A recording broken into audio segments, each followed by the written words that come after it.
Nii et siis oma jutu eelmises osas demonstreerisin ma teile natukene SQL-i kasutust ja tegin seda sellise andmebaasi süsteemi põhjal nagu PostgreSQL. Ja meenutan, et ma käivitasin siis erinevaid SQL lauseid ja need SQL laused kuulusid selle SQL keele erinevatesse alamkeeltesse. Sest et tegelikult tuleb öelda, et see SQL keel on selline päris suur mahukas keel. Sellest saab palju igasuguseid asju korda saata ja nüüd sellise keerukuse haldamiseks siis ka jagatakse seda keelt veel sellisteks alamosadeks. Nii et näiteks on üheks alamosaks siis andmekirjelduskeel, inglise keeles data definition language, kuhu kuuluvad siis laused andmebaasi objektide loomiseks, muutmiseks ja kustutamiseks. No näiteks tabelite loomise lause või tabelite kustutamise lause kuuluvad sinna andmekirjelduskeeld. Ja teine alamkeel on näiteks siis andmekäitluskeel, inglise keeles data manipulation language, kuhu siis kuuluvad laused, mis on mõeldud andmebaasis olevate andmete haldamiseks, ehk nii andmete muutmiseks, kui ka siis andmebaasi põhjal otsingute tegemiseks. Nii et sinna kuuluvad näiteks sellised laused nagu insert, update ja delete, aga loomulikult ka select, mis on mõeldud siis andmete otsimise jaoks. Ja nüüd tuleb siis öelda seda, et tegelikult on selle SQL keele kohta olemas rahvusvaheline standard, mis siis kirjeldab ära, et milline täpselt peaks olema selle keelelausete süntaks ja mida nende lausetega peaks saama siis korda saata. Ja rääkides üldse veidi sellest SQL-i ajaloost, siis SQL põhineb relatsioonilisel andmemudelil. Relatsiooniline andmemudel kirjeldab ära siis need võimalikud ehitusplokid, mille põhjal või mille abil saab andmebaas üles ehitada, kirjeldab ära erinevad kitsenduste tüübid, mida sellist tüüpi andmebaasidest saab jõustada ja kirjeldab ära ka erinevad tüüpi operatsioonid, mida sellises andmebaasis olevate andmetega saab läbi viia. Aga see on selline teoreetiline abstraktne mudel, need SQL keel on selle mudeli realisatsioon, ta pakub ühe konkreetse viisi, kuidas seda mudelit siis ellu rakendada. Ja nüüd siis esimesed teadusartiklid relatsioonilise andmemudeli kohta ilmusid aastatel 1969 ja 1970. Nende artiklite autor oli Edgar Frank Codd ja teda loetakse siis ka relatsioonilise mudeli isaks või väljamõtlejaks. Et nüüd, kui see mudel oli välja pakutud, siis hakati üritama luua siis süsteeme, kus kohas saaks luua ja kasutada sellisel mudelil põhinevaid andmebaas. Nii et esimene versioon sellest andmebaasi keelest, millest lõpuks kujunes välja SQL, ilmus siis maailma lavadele 1970. aastate keskel. Tuleb öelda, et tegelikult sellel ajal oli arenduses ja väljatöötamisel erinevaid keeli, mis kõik põhinesid sellel relatsioonilisel mudelil, aga siis see keeleversioon, millest lõpuks siis kujunes välja SQL, et see siis osutus selles võistluses nagu võitjaks. Ja 1980. aastate alguses hakkasid siis peale juba pingutused luua selle keele rahvusvahelist standardit ja selle standardi esimene versioon ilmus aastal 1987. Et kui vaadata siin seda ajatelg standardi arengu kohta, et siis me näeme, et aastal 1986 ilmus standardi versioon ameeriklaste poolt, et kõigepealt kiitsid selle heaks ameeriklased ja siis aastal 1987 kiideti see siis heaks selle rahvusvahelise standardimisorganisatsiooni poolt. Ja nagu te näete, siis aja möödudes on tulnud välja uusi versioone, siis võib öelda väljaandeid sellest standardist. Ja kõikides nendes versioonides on siis sellesse keelde tehtud täiendusi nii et on ühtepidi muutunud aina mahukamaks selle standardi dokument, et ta tegelikult koosneb mitmetest osadest, see standardi dokument, ja teistpidi on muutunud siis ka võimsamaks ja võimekamaks see keel, et aina rohkem asju on võimalik selle keele abil korda saata. Ja no loomulikult, mis oleks siis selle standardi eelis, et standardi eelis oleks see, et kui nüüd kõik standardit järgiksid, et siis sellisel juhul, kui me näiteks kirjutame SQL lause ühes andmebaasisüsteemis ja tahaksime hakata kasutama teist andmebaasisüsteemi, mis ka seda standardit järgib, et siis me ei peaks seda SQL lauset ümber kirjutama, vaid saaksime seda muutmatul kujul kasutada. Et no see oleks selline suur eelis ja ideaal. No paraku nagu ikka, et siis see reaalne elu on mõnikord natukene keerulisem ja ei ole nii ideaalne.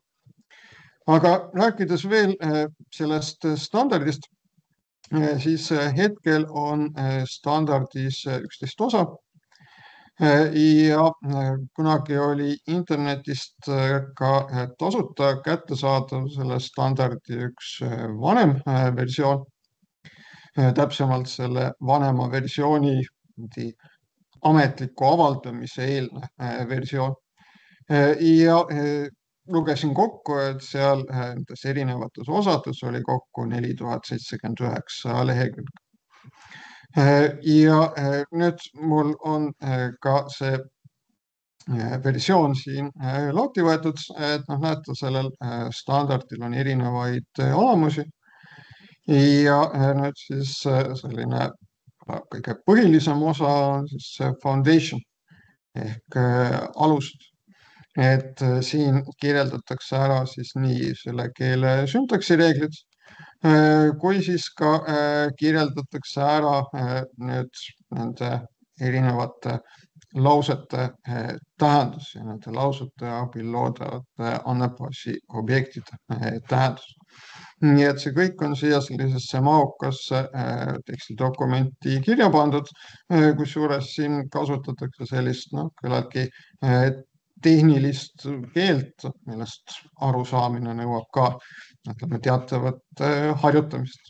Aga teistpidi siin on üritatud kõik sellised reeglid võimalikult täpselt ja üheselt arusaadavalt kirja panna, mis aga teistpidi kindlasti mõjub sellisele loetavusele, selle teksti loetavusele. Ja nüüd, kui siis ma mainisin seda teist osa, et siin selles aasta 2011 standardi versioonis oli sellel teisel osal 1483 lehekülge ja nüüd hetkel kõige viimases versioonis, SQL 2023, on selles teises osas tervelt 1715 lehekülge. Nii et jällegi illustratsioon selle kohta, et kuidas siis muutub nii see dokument aina mahukamaks, kui ka siis tegelikult lisandub juurde võimalusi sellesse keelt. Ja nüüd tasub siis ka ära märkida see, et tegelikult on kõigil huvilistel võimalik endale see standard hankida, aga selleks tuleb käia välja natukene raha. Nii et siin on mul lahti võetud siis erinevad e-poed, mis pakuvad siis standardit müügiks.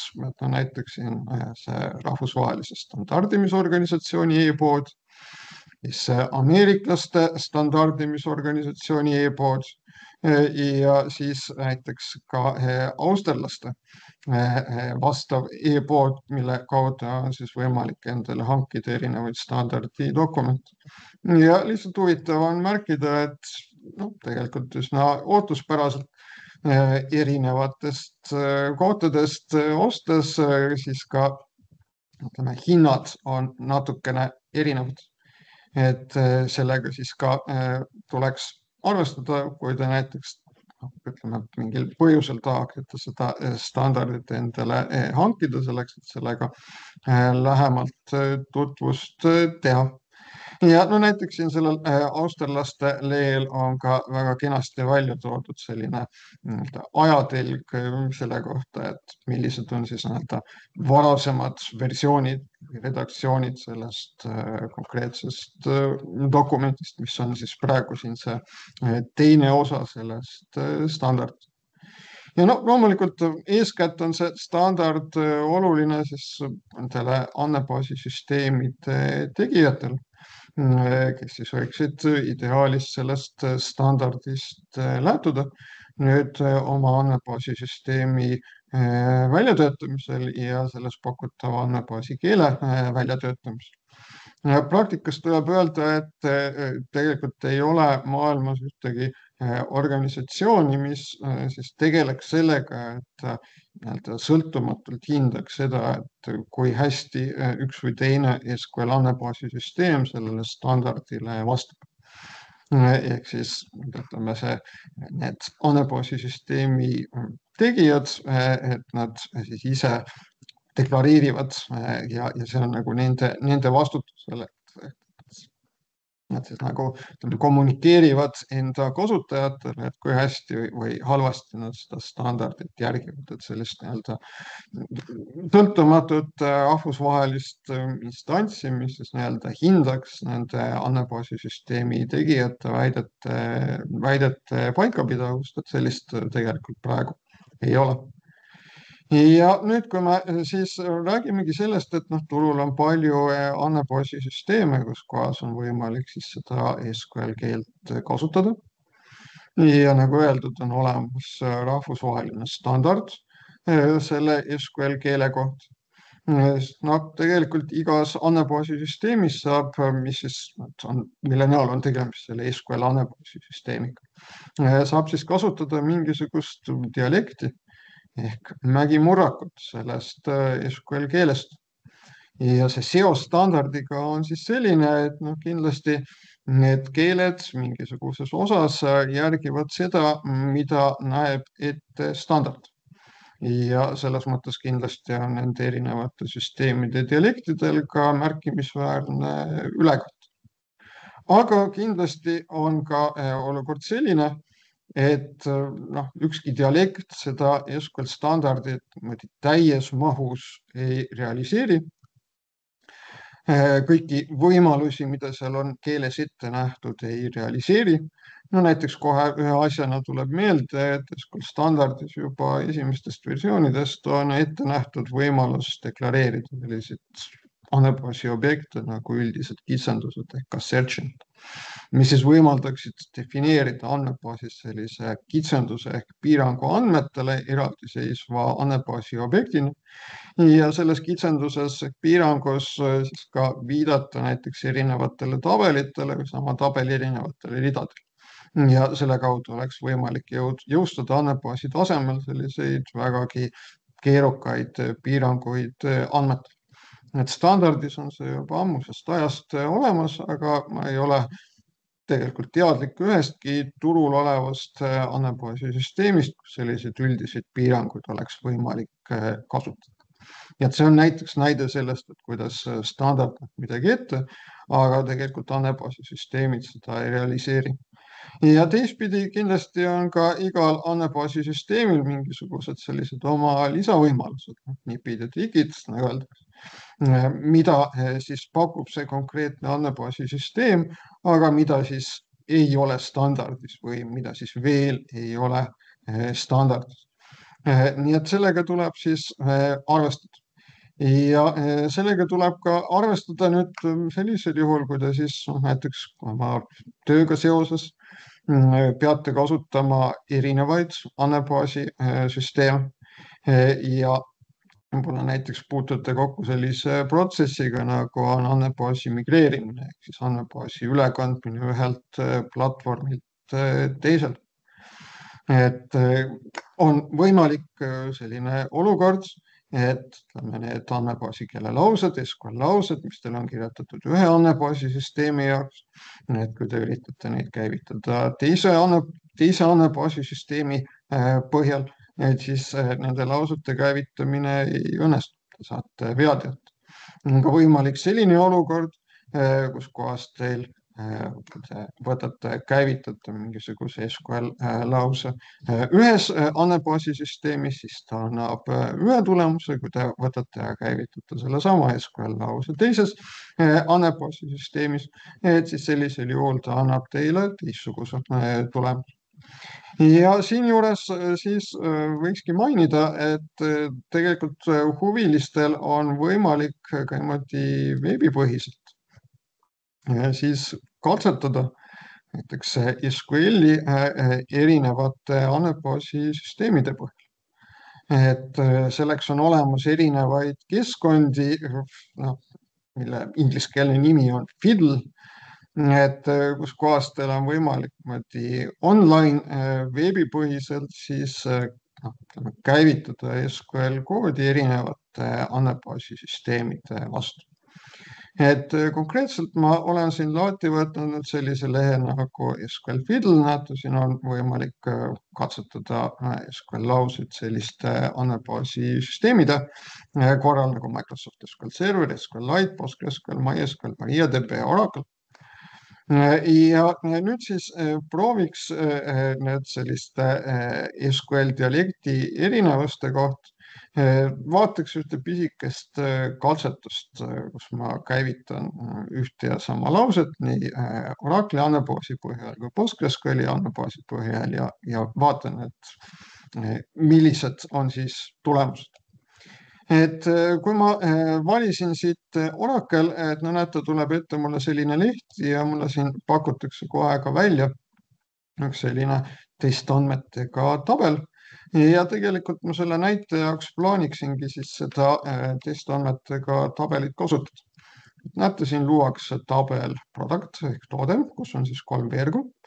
On toote identifikaator, mis on täisarvuline väärtus ja see väärtus genereeritakse süsteemi poolt. Et see on siis näide, kuidas ma saan Oracle'i puhul siis öelda või lasta Oracle'i andmebaasisüsteemil genereerida automaatselt võtmeväärtus.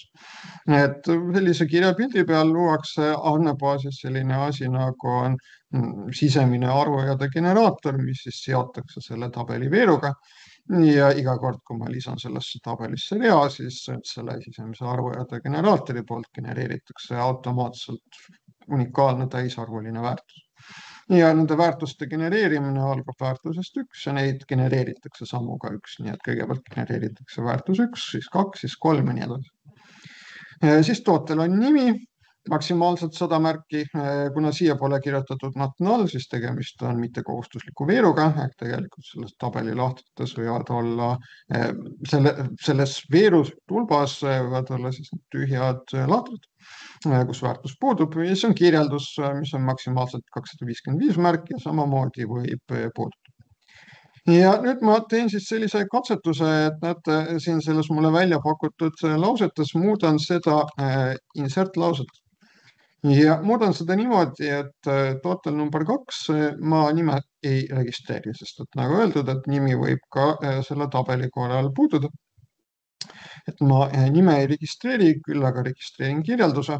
Ja siis teen sellise päringu, et ma küsin andmeid toodete kohta ja palun endale väljastada kõigepealt toote ID ja siis soovin väljastada nime ja kirjelduse, kusjuures ma soovin nad panna kokku üheks stringiks.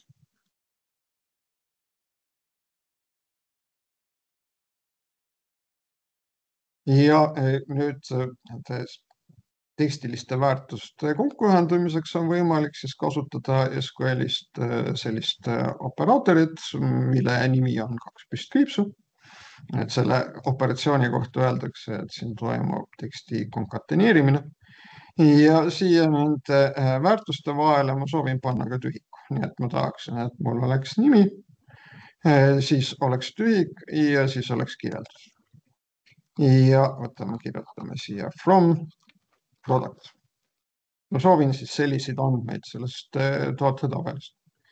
Ja nüüd, kui ma käivitan selle lause, siis näete, tõepoolest väljastatakse mulle kõigepealt toote ID, väljastatakse tootekirjeldus ja see tootekirjeldus võtab kokku siis toote nime ja tootekirjeldus ja paneb vahele tühiku. Tegelikult on siin niimoodi, et siin ees on tühik, sellepärast et siin nimi puudub ja sellepärast jääb siia ette selline tühik. No, ma näiteks saaksin sellest tühikust lahti niimoodi, kui ma võtan ja kasutan siin sellist funktsiooni nagu trim, mis siis on mõeldud selleks, et väärtuse algusest ja lõpust eemaldada tühikuid. Ja nüüd siis seal selles päringu tulemuses, juhul kui nimi puudus, kirjeldus oli olemas, siia ette pandi see tühik, et siis see trim selle tühiku siit eemaldab. Aga nüüd võtame ja proovime sedasama lauset käivitada PostgreSQL-i andmebaasis. Et ma valisin siit ka PostgreSQL ja nüüd panen siia ka selle nalli, panen siia selle lause ja vajutan käivitamise nupule. Ja kui te võrdlete nüüd tulemust Oracle'is ja PostgreSQL'is, siis näete Oracle'i korral siin nimi puudus, kirjeldus oli olemas, päringu tulemuses esitatakse kirjeldus ja siit see trim võtab seest ära selle tühiku. Postgresi korral samamoodi nimi oli puudu, kirjeldus oli olemas, aga nende ühendamise tulemus puudub ehk on null. Ja põhjus on selles, et see konkatenatsiooni ehk stringide ühendamise operaator siin Postgresi ja Oracle'i korral toimib erinevalt. Ja PostgreSQL-i korral ta toimib siis niimoodi, et kui ma ühendan väärtust nulliga, siis tulemuseks on null. Aga Oracle'i puhul, kui ma ühendan väärtust nulliga, siis tulemuseks on väärtus. Kui te nüüd küsite, et kuidas ma siis saaksin PostgreSQL-is samasuguse tulemuse nagu Oracle'is. Et siis näiteks üks variant on kasutada sellist funktsiooni nagu coalesce. Et see funktsioon coalesce on mõeldud siis nulli ehk väärtuse puudumise asendamiseks väärtus. Nii et ma kirjutan või täiendan siin seda avaldist, rakendan sellele veerule name seda coalesce funktsiooni ja see coalesce funktsioon tagastab siis esimese argumendi, mis ei ole null. Nii et juhul, kui nimi on olemas, tagastatakse nimi.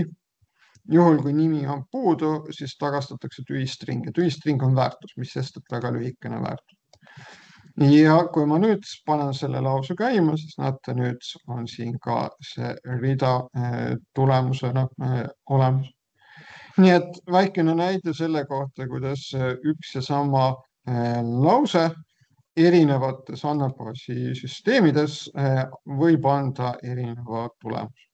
Et sellega tuleb siis ka arvestada näiteks selle andmebaasi migreerimise juures. No kui juba jutt läks sellele, et me vaatasime siin neid näiteid PostgreSQL-i ja Oracle'i kohta, et siis näiteks veel tähelepanu juhtimine mõnele erisusele. Et vaadake, kuidas siin PostgreSQL-i korral siis avaldatakse andmebaasi süsteemile soovi, et see genereeriks automaatselt neid võtmeväärtuseid, et siin kasutatakse sellist serial notatsiooni. Et selle serial notatsiooni korral siis tegelikult see veerg saab tüübiks integer, täisarvu tüübi, tekib automaatselt arvujade generaator ja see arvujade generaator seatakse ära siis selle tabeli veeruga. Ja tegelikult saaks PostgreSQL-is ka kasutada seda võimalust defineerides hoopis see võtmeveerg niimoodi, et ma määran selle veeru identiteedi veerg. Ja näiteks veel üks erinevus siin Postgresi ja Oracle'i vahel on andmetüüpide nimedes, et kui PostgreSQL-is andmetüübi nimi on varchar, et siis Oracle'i korral soovitatakse kasutada hoopis andmetüübi nime varchar2. Ja näiteks ka erinevus on selles, et mida tähistavad siin need arvud siin sulgudes, et kui PostgreSQL-i korral need arvud siin sulgudes tähistavad maksimaalselt märkide arv. Siis Oracle'i korral need arvud siin sulgudes võivad tähistada kahte asja, et kas nad tähistavad siis maksimaalset väärtuse pikkust baitides või maksimaalset väärtuse pikkust märkides. Ja see sõltub siis juba serveri seadetest, et kumba varianti siis kasutatakse. Nii et näiteks kui siin see 100 tähistab maksimaalset väärtuse pikkust baitides ja kasutatakse selliseid märke, mille korral siis selle ühe märgi salvestamises kulub rohkem kui 1 bait, siis tegelikult seal selles nimes saab tegelikult neid märke olla vähem kui 100. Nii et detailides ikkagi on nende andmebaasi süsteemide vahel kokkuvõttes tuleb öelda selline päris palju erisusi. Ja kui te tahate siis olla spetsialist, siis te kindlasti peate süvenema ja tutvuma nende nii puudustega, mida konkreetne andmebaasisüsteem omab, kui ka siis selliste lisavõimalustega, mida see andmebaasisüsteem pakub võrreldes siis teiste andmebaasisüsteemidega ja võrreldes selle SQL keele standardiga. Ja nüüd rääkides siis sellest, et meil on SQL andmebaas, kus kohas siis on tabelid, et siis tegelikult tuleks öelda, et kui me nüüd tooksime sellise võrdluse, et iga tabel on nagu puu, siis SQL andmebaas ei ole lihtsalt üks puudepõld, kus on mingisugune hulk tabeleid. Et ta pigem on nagu selline ürgmets või vihmamets või ka miks mitte mõni Eesti põlislaas, kus lisaks puudele on tegelikult väga rikas ökosüsteem, mis nagu elab nende puude ümber ja nende puude peal. Ehk lisaks tabelitele on võimalik luua veel mitmesuguseid teisi andmebaasi objekte. Nii et siin olgu siis öeldud, et kui puu on baastabel, siis ei ole SQL andmebaas mitte palmikasvandus või puudekasvandus, vaid näiteks vihmamets, kus puudega koos elab palju erinevaid tegelasi, kes kõik üksteist eluks vajavad. Ja siin on siis väikene näide selle kohta, et need ekraanipildid, mida te siin praegu näete, on võetud siis sellistest graafilist kasutajaliidest pakkuvatest haldusprogrammidest, millest üks on mõeldud PostgreSQL-i jaoks, selle nimi on PGAdmin ja teine on mõeldud Oracle'i jaoks, et selle programmi nimi on SQL Developer. Ja tegelikult, kui te seal kasutate seda graafilist kasutajaliidest andmebaasiga töötamiseks, et siis seal graafilises kasutajaliideses on teil võimalik siis vaadata kõiki neid erinevaid andmebaasi objekte, mis on teie andmebaasis loodud. Et info nende andmebaasi objektide kohta avaneb sellises hierarhilises vaates ja tegelikult see, kui te vaatate seda hierarhia esimest taset, et siis sealt on ka näha, et millised on üldse need erinevad tüüpi andmebaasi objektid, mida siis on võimalik ühes või teises andmebaasi süsteemis luua. Nii et kindlasti saab luua tabeleid, nende tabelite peale saab luua tuletatud tabeleid, milleks võivad olla siis vaated, aga ka hetktõmmised. Vaate ja hetktõmmise vahe on siis selles, et mõlemad on tuletatud tabelid, mõlemad on defineeritud teiste tabelite põhjal, aga vaate korral see vaate väärtus arvutatakse välja siis, kui kasutaja pöördub selle vaate poole, küsib selle vaate väärtust, aga hetktõmmise ehk materialiseeritud vaate korral siis arvutatakse selle tuletatud tabeli väärtus juba ette väljas, arvestatakse eraldiseisva koopiana ja nüüd, kui keegi küsib siis selle hetktõmmise väärtust, et siis saab selle väärtuse kasutajale kiiremini tagastada. Nii et need hetktõmmised aitavad kaasa siis kindlasti andmebaasis toimuvat näiteks päringuoperatsioonide töökiiruse parandamist. Nii et kui me näiteks võrdleme PostgreSQL-i ja Oracle'it, siis nii Postgresis kui Oracle'is saab luua tabeleid, saab luua vaateid, saab luua materialiseeritud vaateid ehk hetktõmmist. Siis on indeksid, mis on siis sellised andmebaasi sisemisele tasemele ehk sisemisse skeemi kuuluvad andmebaasi objektid, mis on siis mõeldud selleks, et kiirendada andmete otsimist. et mida tähendab see, et nad on andmebaasi sisemisel tasemel, et see tähendab seda, et see andmebaasi kasutaja andmebaasiga töötades, andmebaasist andmeid otsides otse indeksitele ise ei viita. Et andmebaasisüsteem ise otsustab, kas mingit indeksit kasutada või mitte. Et see on siis selline suur erinevus võrreldes raamatu indeksiga, et te olete kindlasti ka näinud mõnda paksu raamatut. Lõpus on selline indeks, kus on märksõnad tähestiku järjekorras sorteeritud. Iga märksõna juures on kirjas leheküljed, kus sellest märksõnast on juttu. Ja kui te tahate sealt raamatust midagi kiiresti üles leida, et siis selle asemel, et hakata seda paksu raamatut otsast lõpuni läbi lugema, te võtate lahti selle indeksi, saate kasutada sealt kohendotsingut selleks, et kiiresti jõuda soovitud märksõnani. Siis te näete, kas selline märksõna üldse on olemas või mitte ja kui on, siis saate selle märksõna juurest lugeda konkreetsed lehekülgede numbrid raamatu seal nendelt lehtedelt lahti võtta. Et ütleme raamatu kasutamisel, teie kui selle raamatu lõppkasutaja peate ise seda indeksit kasutama. Samas andmebaasi kasutamise korral, kui on loodud indeksid tabelite veergudele ja te teete päringu selle tabeli põhjal, siis te oma päringus ei pea sellele indeksile kuidagi viitama, vaid andmebaasi süsteem nüüd ise otsustab selle laustäitmise käigus ja täitmise plaani koostamise käigus, et kas on mõistlik ja mõttekas kasutada seda indeksit selleks, et kasutaja päringule kiiremini vastata. Et mõnikord on mõistlik ja mõttekas seda indeksit kasutada, mõnikord ei ole ja selle otsus on siis andmebaasi süsteemide teha. Siis näiteks nii Postgresis kui Oracle'is on võimalik luua funktsioone ja protseduure, millega siis näiteks realiseerida andmebaasi tasemel sellist andmete loogikat, mis on siis tegevused seoses näiteks andmete registreerimisega. Oracle'is on lisaks võimalik neid protseduure ja funktsioone koondada pakettides, mis siis jällegi pakub selliseid mugavusi seoses funktsioonide ja protseduuride haldamisel. Ja näiteks Postgresis või Oracle'is põhiline keel, mida siis kasutatakse nende funktsioonide ja protseduuride kirjutamiseks, on PL/SQL, samas kui PostgreSQLis on võimalik kasutada kohe paljusid erinevaid keeli. Ja on võimalik isegi, et arendajad saavad uusi keeli juurde arendada ja uutes andmebaasides saab neid uusi keeli kasutusele võtta. No tegelikult ka olgu tõele au antud, et ka Oracle'is lisaks PL/SQL-ile on võimalik näiteks kasutada Java keelt või JavaScript uuemates versioonides, aga need on kõik sellised vähem kasutatavad võimalused.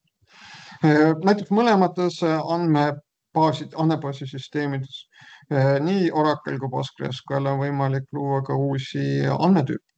Et see võimalus SQL standardis, see lisandus SQL 1999 versiooni ja alates sellest öeldakse selle SQL keele kohta, et ka tegemist on siis objektrelatsioonilise andmebaasi keelega ehk siis sellist traditsioonilist SQL-i on rikastatud nende võimalustega, mida nähakse ette objektorienteeritud programmeerimises.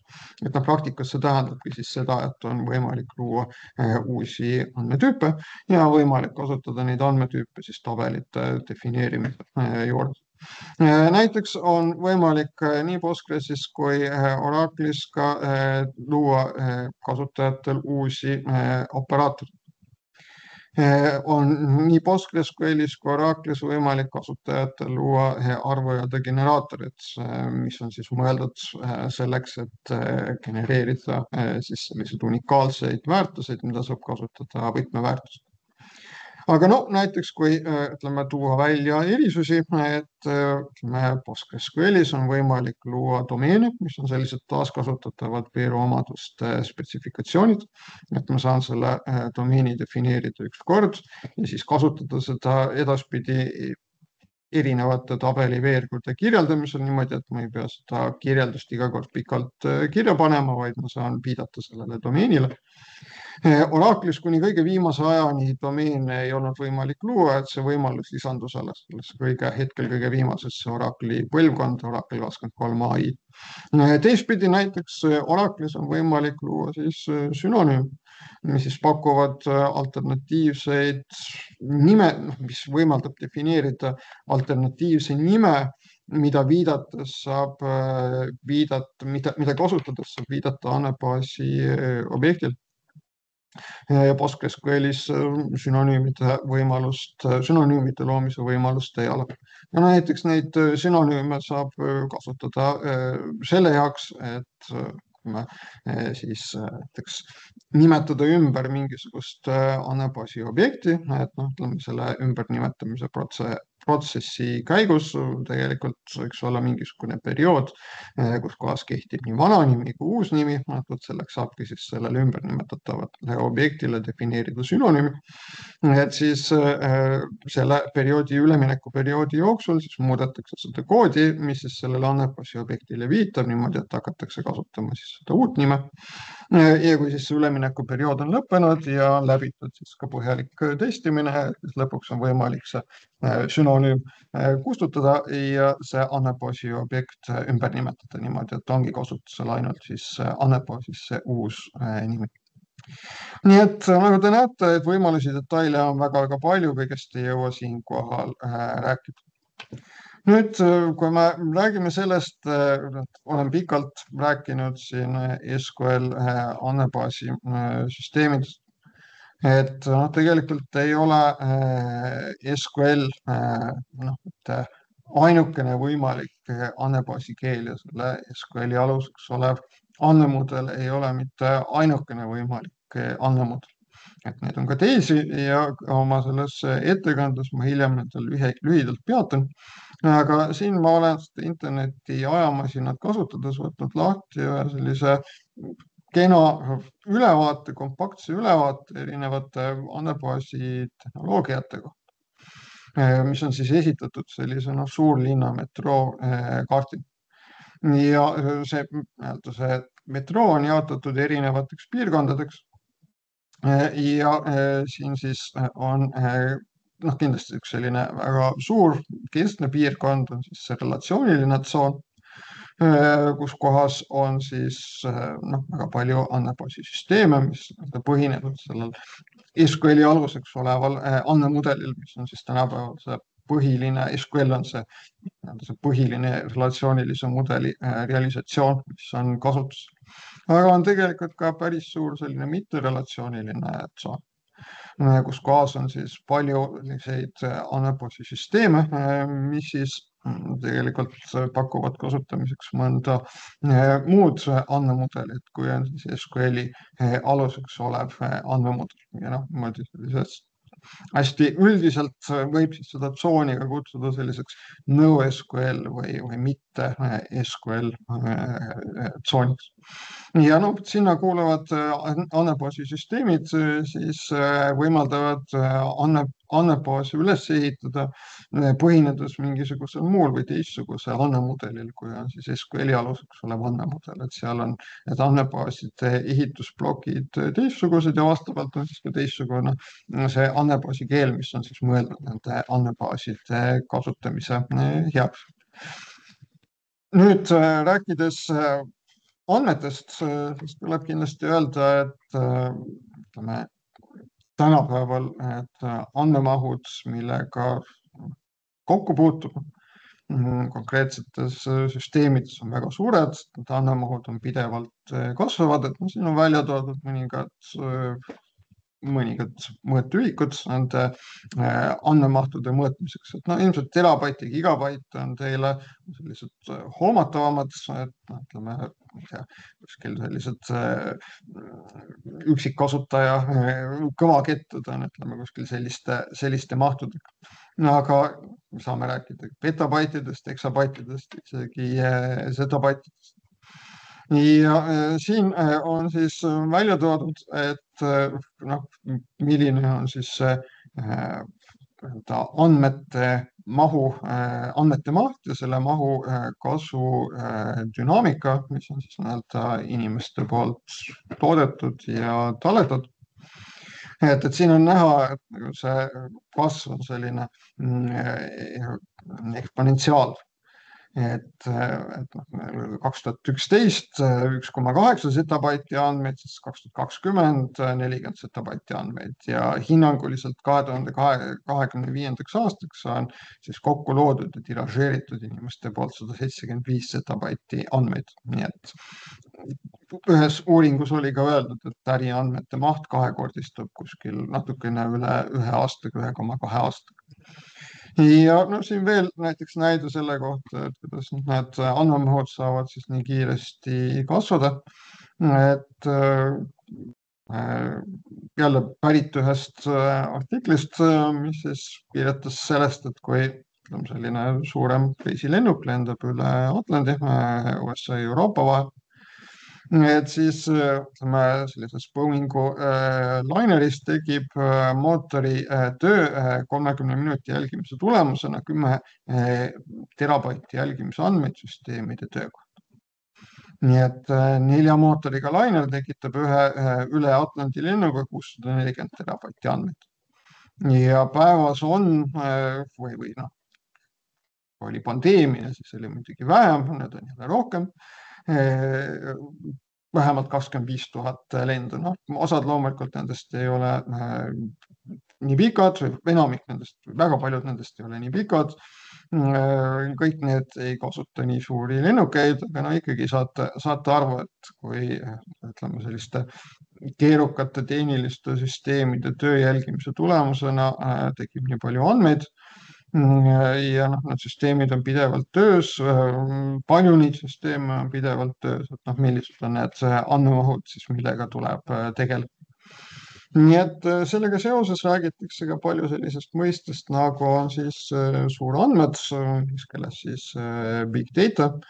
Ja neid suurandmeid võib ka kujutada sellise tsunami. Et ühelt poolt siis neid andmeid tulvab nagu kosest peale katkematu voona. Siis see peale tulevate andmete hulk pigem on ajas kasvav kui kahaneb. Ja siis need andmed võivad olla ka erineva struktuuri ja formaatid. Ja need sellised süsteemid, mis siis peavad ütleme, näiteks jälgivad erinevate sensorite kaudu tehniliste süsteemide tööd või näiteks ütleme, haldavad infot ütleme, börsitehingute kohta, mida maailmas on väga palju, või siis ka erinevad sotsiaalmeedia platvormid, et noh, kõik on sellised suurandmetega tegelevad süsteemid, mis siis peavad, ütleme, sellise olukorraga siis hakkama saama. Ja on isegi sõnastatud selline seadus, nagu on suurandmete moodi seadus, et see ütleb siis seda, et andmete hulk kahekordistub kuni 10-kordistub iga 2 aastaga. On erinevad hinnangud, et kui kiiresti see andmete hulk ikkagi kasvab, aga ta kasvab väga kiiresti. Ja tegelikult siin selle seaduse sõnastamisele on võetud eeskuju siis Moore'i seadusest riistvara kohta, mis siis ütleb seda, et mikrokiibil olevat transistoride arv kahekordistub iga 2 aasta järel. Tegelikult mõlemad on sellised vaatlused. Ja nüüd ma olengi siis jõudnud oma jutuga NoSQL-i juurde, et vaatasime siin seda, ütleme siis metrooplaani, kus kohas olid siis 2 suurt tsooni, oli siis see relatsiooniline tsoon, kus kohas olid siis need erinevad andmebaasisüsteemid, kus saab kasutada SQL keelt, ja siis oli selline mitterelatsiooniline tsoon, et kus kohas siis on sellised andmebaasisüsteemid, mis siis pakuvad mingisugust muud andmete esitamise mudelit ja andmebaasi kasutamise keelt, kui seda on siis SQL-i aluseks olev mudel ja SQL-i andmebaasi keel. Et noh, tegelikult ajalooliselt on päris mitmeid erinevaid selliseid mitte SQL-i mudeleid. et no näiteks siin 1980. aastatel seoses sellega, et muutusid populaarseks objektorienteeritud programmeerimiskeeled, et siis hakati mängima selle mõttega, et võiks nüüd lähtuda sellest objektorienteerituse põhimõttest ka näiteks siis andmebaaside ülesehitamisel. Ja pakuti välja objektorienteeritud andmebaasisüsteemid, kus siis selle andmebaasi põhiline ehitusplokk on siis hoopis klass. Ja see objektorienteeritud andmebaasisüsteemis loodud andmebaas on tegelikult siis mõeldud selleks, et kui see objektorienteeritud programm töötab, objektorienteeritud programmi töö käigus klasside alusel luuakse objekte, et siis oleks vaja mingisugusel hetkel neid objekte püsivalt salvestada, et seda saaks siis teha mugavalt selle objektorienteeritud andmebaasi süsteemi abil loodud andmebaasis. No paraku tuleb tõdeda, et nende objektorienteeritud andmebaasisüsteemide korral ei jõutud sellise üldse rahvusvahelise standardini ja need süsteemid jäid sellisteks väga niši toodeteks. Nii et kui te näiteks vaatate seda andmebaasisüsteemide populaarsuse indeksit,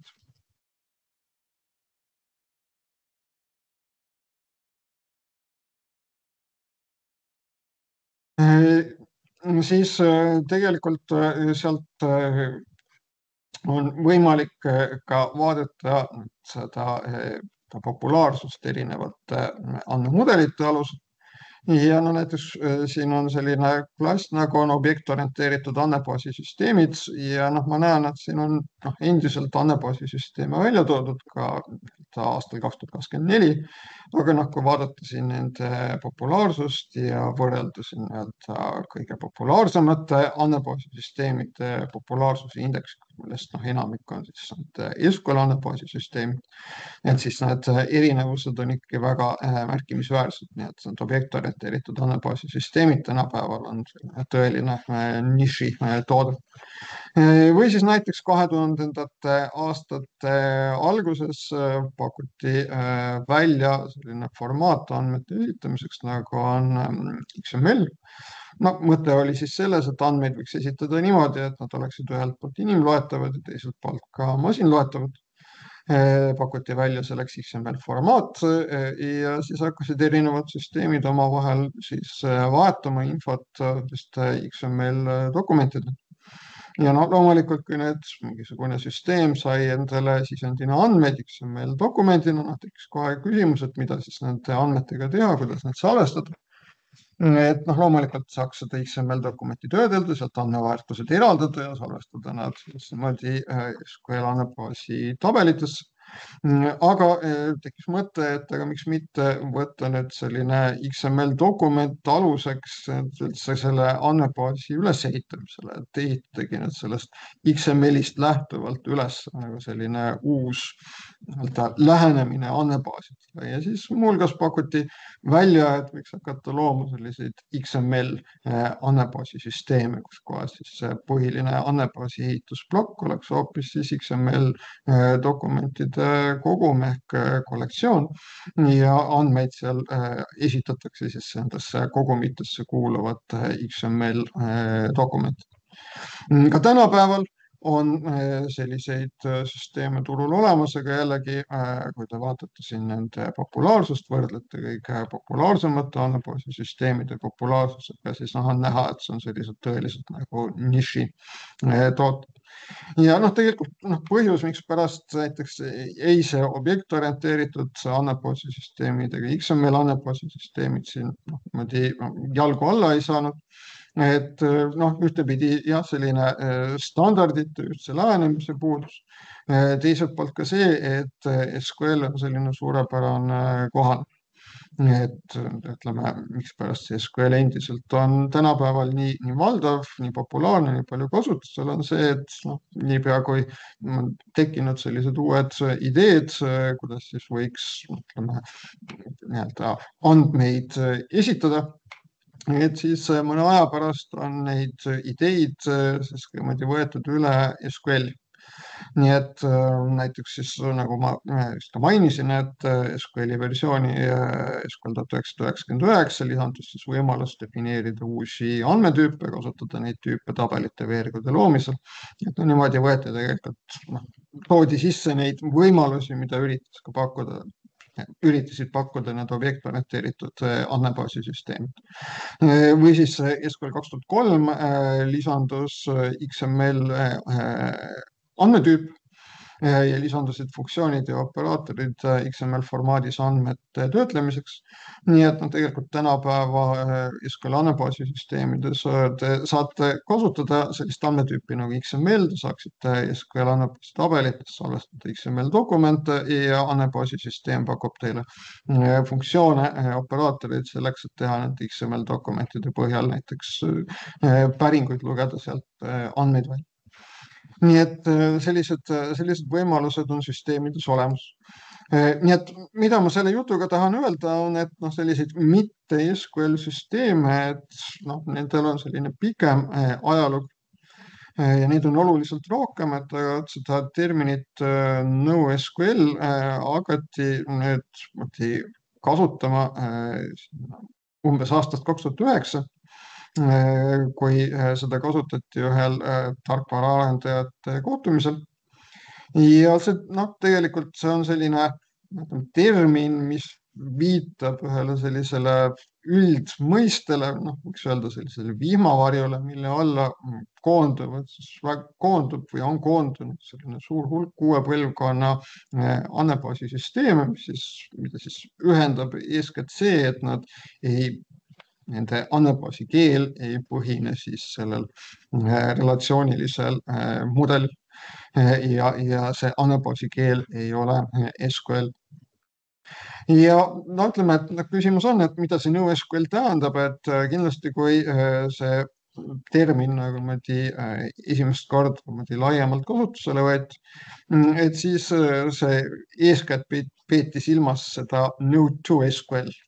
Ilmselt põhjus oli selles, et selleks ajaks SQL oli juba päris palju siin maailmas eksisteerinud, paljudes andmebaasisüsteemides kasutusel. Ja eks võib-olla sellised noored vihased arendajad olid natuke nagu sellest SQL-ist tüdinud ja nüüd tahtsid midagi uut ja huvitavat ja pakkusid siis välja, et me võiks hakata tegema siis selliseid andmebaasisüsteeme, mis ei kasuta SQL, ei põhine SQL. Et üritasid tõmmata selge joone vahele, et meie ei ole SQL, et meie teeme asju midagi teistmoodi. Et tegelikult kindlasti aja jooksul on see vaate pimenenud ja pigem on nüüd see nägemus, et see NoSQL tähendab not only SQL ehk siis mitte ainult SQL. Et on pigem nüüd siis selline nägemus, et meil on hästi palju erinevaid süsteeme. Kõik need süsteemid vajavad oma tööks andmeid, aga võib-olla erinevad süsteemid vajaksid oma tööks neid andmeid erinevatel viisidel esitatuna ja võib-olla isegi ühe ja sama süsteemi erinevad osad vajaksid andmeid erineval viisil esitada. Nii et siis võiks olla lähenemine selline, nagu polyglot persistence on see ingliskeelne termin, et siis see on nii ühe süsteemi piires, kui ka näiteks sama organisatsiooni erinevates süsteemides on siis kasutusel erinevad andmebaasi tehnoloogiad. Kindlasti sinna hulka kuuluvad siis SQL andmebaasisüsteemid, aga mitte ka ainult, et võib-olla mingite andmete haldamiseks oleks siis mõistlik kasutada mõnda mitte SQL andmebaasi süsteemi. Ja viimasel ajal ka näiteks on pakutud, et see NoSQL võiks tähendada like SQL ja tänapäeval isegi irvhambad ütlevad, et see NoSQL tähendab tegelikult not yet SQL. Ja seda näiteks ka sellel põhjusel, et kui vaadata neid uue põlvkonna süsteeme, mis on siis kuskil viimase 15 aasta jooksul on turule tulnud, Et siis alguses nende üks selline oluline puudujääk oli see, et seal ei olnud sellist deklaratiivset keelt, ei olnud võimalik kasutada sellist deklaratiivset keelt andmete kasutamiseks. Et oli kirjutatud siis selline protseduur, imperatiivne programm selleks, et neid andmeid lugeda või muuta. Ja see kahtlemata oli tülikas ja nii-öelda vähendas nende andmete kasutusvõimalusi ja nii-öelda ahendas seda andmete kasutajaskonda. Nii et üsna kiiresti saadi aru, et tegelikult selline deklaratiivne andmebaasi keel, kus andmebaasi süsteemile öeldakse, et mida on vaja teha, millised andmeid on vaja leida, millised andmemuudatused on vaja teha, ja andmebaasi süsteem ise otsustab, et kuidas siis seda soovi oleks kõige parem täita. Et ühesõnaga leiti, et deklaratiivne keel on ikkagi nagu väga kasulik. Ja siis et tänapäeva nendesse NoSQL süsteemidesse aina rohkem lisandub siis võimalus ka kasutada selliseid deklaratiivset andmebaasi keelt. Aga need siis ütleme, et kus kohas siis võetakse eeskuju selle deklaratiivse keele loomisel, et paraku võetakse ikka eeskuju SQL-ist. Nii et tegelikult, kui vaadata neid deklaratiivseid keeli, mida saab erinevates ka NoSQL süsteemides kasutada, et see on näha, et seal on kindlasti võetud seda eeskuju ka SQL keelest ja ütleme sellised, ütleme lause osad võivad tulla tuttavad ette nendele, kes SQL-i juba oskab. Loomulikult ütleme, et selliste uute ja huvitavate süsteemide katsetamisega on ka oht üle pingutada. Et see on kindlasti tegijale väga põnev, et saada selline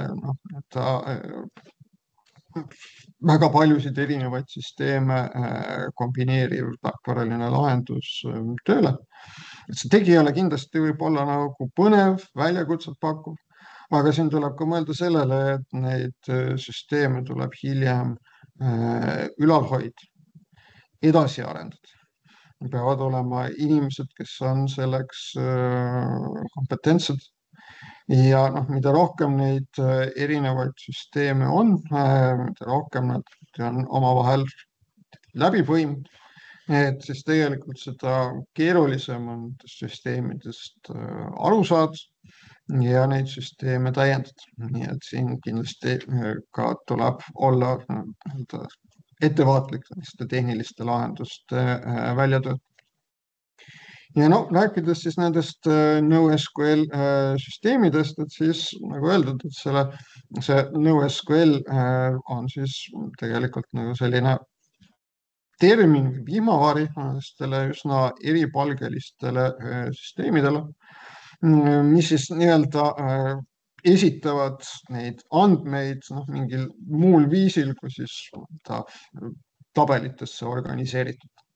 Nii et andmed võivad näiteks olla esitatud kas siis võtiväärtuspaaridena, et sellise süsteemi näiteks on Redis. Andmed võivad olla esitatud dokumentidena, kusjuures siin selle dokumentide põhise esituse korral siis peetakse silmas JSON formaadis dokument. Et see JSON samamoodi nagu XML on selline formaat, mis on mõeldud selle jaoks, et sellises formaadis esitatud andmeid saaksid lugeda nii inimesed kui siis ka oskaksid lugeda programmid.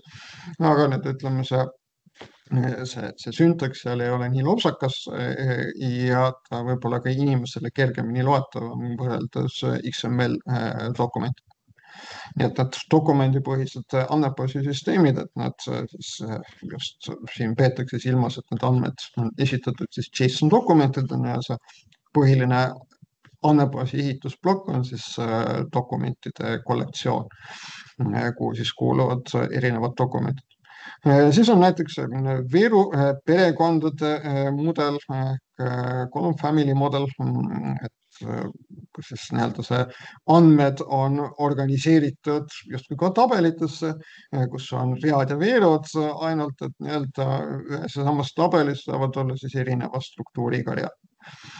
Ja näiteks on siis ka ütleme siis graafipõhised andmebaasi süsteemid, millest kõige tuntum on siis Neo4j. Ja siin on viide ühele sellisele blogipostitusele, kus kohas siis kõigil huvilistel on võimalik nende erinevate andmemudelite kohta siis ka natukene pikemalt lugeda, et see on selline hea sissejuhatav ülevaade nendest erinevatest andmete esitustest. Ja nagu siis öelda, et see on tegelikult turul siis noh, ütleme palju selliseid süsteeme, mis siis nagu ühte või teise nendest perekondadest kuulub. Nii et no näiteks siin me võime vaadata, et Key Value Stores, et siin detsember 2024 on seisuga on 70 süsteemi, nendest kõige populaarsem on Redis, mis on siin üldpingereas 6. kohal. Document Stores, dokumendipõhised andmebaasi süsteemis 58 süsteemi, nendest kõige populaarsem MongoDB, mis on siin üldpingereas 5. kohal. Siis need, mis on siis need sellised veerupõhised andmebaasisüsteemid, noh, ka tuntakse nime all laia veeru süsteemid, white column stores. Et siin on neid 13 tükki välja toodud, nendest kõige populaarsem on Apache Cassandra ja graafipõhised andmebaasisüsteemid 43 süsteemi, kõige populaarsem Neo4j, et siin selles üldises populaarsuse pingereas siis Apache Cassandra 11. kohal, Neo4j hetkel 20. kohal. Et no siin on selles pingereas ka näha muudatus võrreldes eelmise kuuga, muudatus võrreldes eelmise aasta sama kuuga, et nagu te seda videot kunagi tulevikus vaatate, noh, eks siin kindlasti võib olla selles järjekorras toimunud muudatus. Ehkki tuleb öelda, et ütleme, see selline esiviisik on olnud siin väga stabiilne ja need, ütleme, nende kategooriate kõige populaarsemad andmebaasisüsteemid, MongoDB, Redis, Cassandra, Neo4j on juba väga pikalt olnud nendes kategooriates kõige populaarsemad süsteemid, aga noh, nende asetus selles üldises populaarsuse pingereas on siis aja jooksul muutunud, kõikunud edasi-tagasi. Ja tegelikult on ka siis variant, et noh, ütleme, mingisugune selline NoSQL süsteem tegelikult kombineerib siin selliseid erinevaid lähenemisi nende andmete esitamisel. Nii et tegelikult üks ka, ütleme,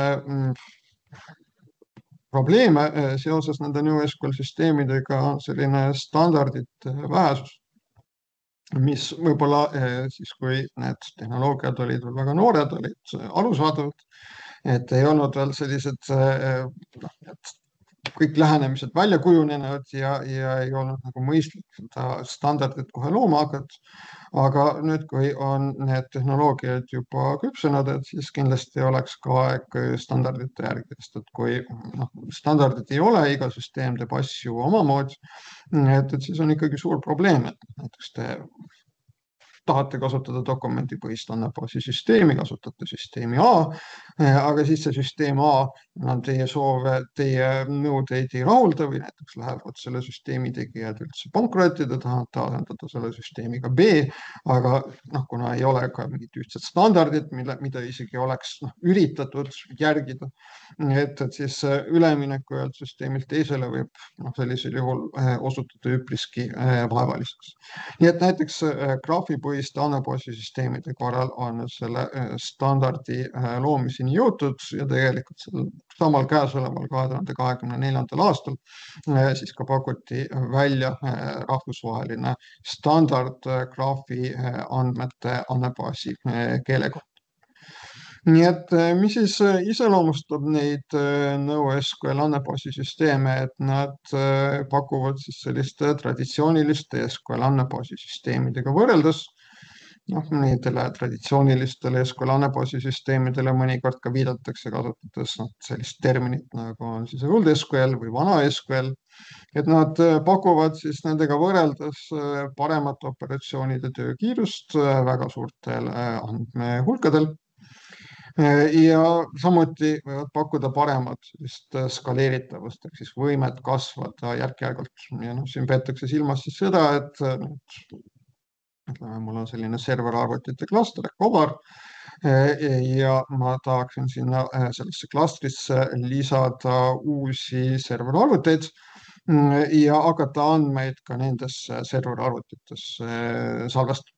Ehk siis ma ei tee need, ütleme, see süsteemi kasva mitte niimoodi, et ma sellise vana serveri asendan uue ja palju võimsama serveriga, vaid ma saan niimoodi järk-järgult siis lisada sinna sellesse serverarvutite klastrisse uusi arvuteid juurde ja võtta need siis ka andmete salvestamiseks ja töötlemiseks kasutusele.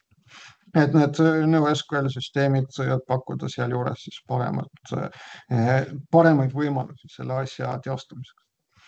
No mis on siis ühised omadused nendele NoSQL süsteemidele, et nad ei kasuta siis SQL-i aluseks olevat andmemudelit, töötavad hästi arvutite klastritel ehk kovaratel, nad sageli on avatud lähtekoodiga ja on siis kasvanud välja vajadusest pakkuda tuge 21. sajandi alguse suurtele veebipõhistele süsteemidele, nii et paljud on kasvanud ka välja vajadusest pakkuda tuge näiteks sotsiaalmeediasüsteemidele.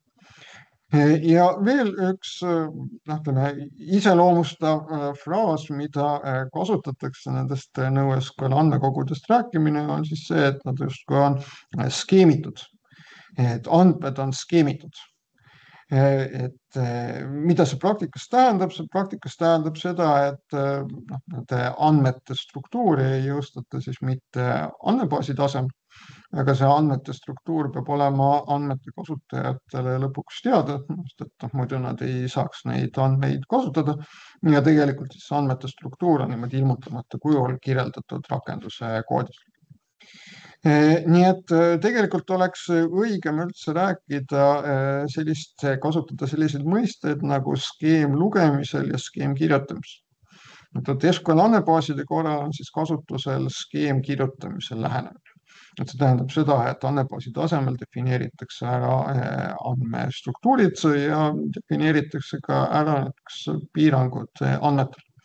Ja kui nüüd andmeid andmebaasi kirjutatakse, et siis kohe juba nende andmete andmebaasi kirjutamisel andmebaasi süsteem kontrollib seda, et kas need andmed vastavad sellele struktuurile või mitte.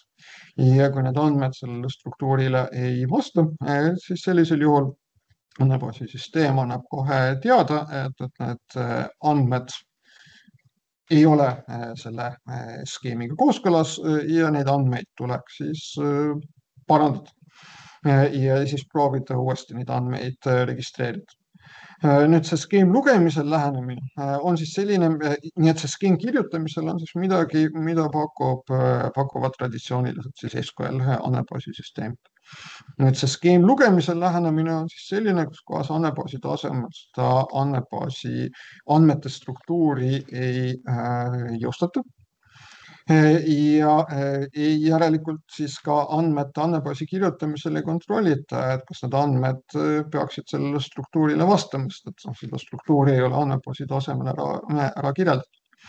Küll aga loomulikult andmetel mingisugune struktuur peab olema, andmete lugeja peab sellest struktuurist aru saama ja ütleme, et siis ongi see, et see lähenemine tegelikult on siis skeem lugemisel. Et see, kes neid andmeid loeb, et tema peab siis sellest andmete struktuurist aru saama, sest et muidu tal ei ole midagi nende andmetega pihta hakata. Nii et veel kord, et see skeem kirjutamisel lähenemine on see, mida on kogu aeg kasutatud SQL andmebaaside korral. Skeem lugemisel lähenemine oli see, mida kasutati algselt NoSQL süsteemides, aga tegelikult aina rohkem lisandub ka tänapäeva NoSQL süsteemides võimalusi defineerida seda skeemi andmebaasi tasemel.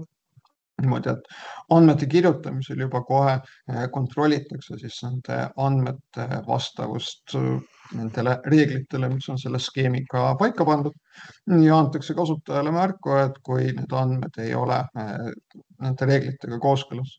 Nii et siin on ka siis üks viide ühele lõputööle, mida on võimalik Tallinna Tehnikaülikooli digikogust lugeda, kus kohas just nimelt võrreldi omavahel siis kahte andmebaasi süsteemi, üks on siis PostgreSQL, siin on tegemist SQL andmebaasi süsteemiga.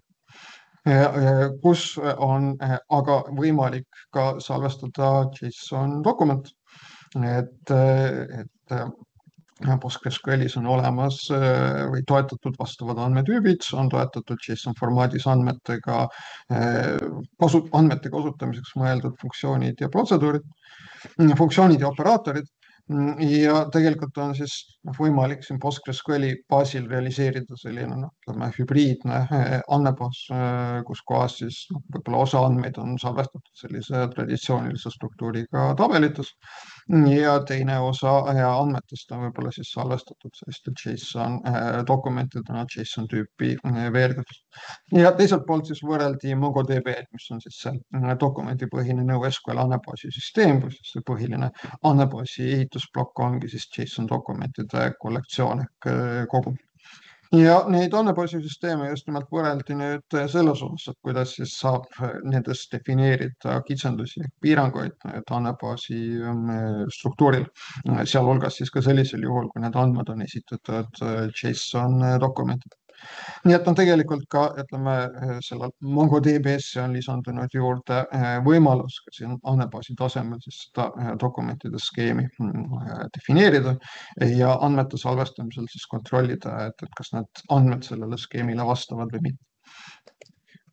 No kui rääkida NoSQL süsteemide puudustest, et võrreldes siis relatsiooniliste SQL andmebaasi süsteemidega, et tegelikult ei ole sellist selget andmemudelit, on palju süsteeme, mis siis nii-öelda kõik, ütleme, et on mingisugune selline üldine ideede kogum, kuidas võiks andmeid organiseerida ja on suur hulk erinevaid süsteeme, mis siis nii-öelda igaüks seda ideede kogumit omal viisil interpreteerib ja edasi arendab, nii et need süsteemid, nende võimalused on ikkagi üpris eripalgelised ja sellist formaalselt kirja pandud andmemudelit, millele nüüd kõik need süsteemid põhineksid, et seda ei ole.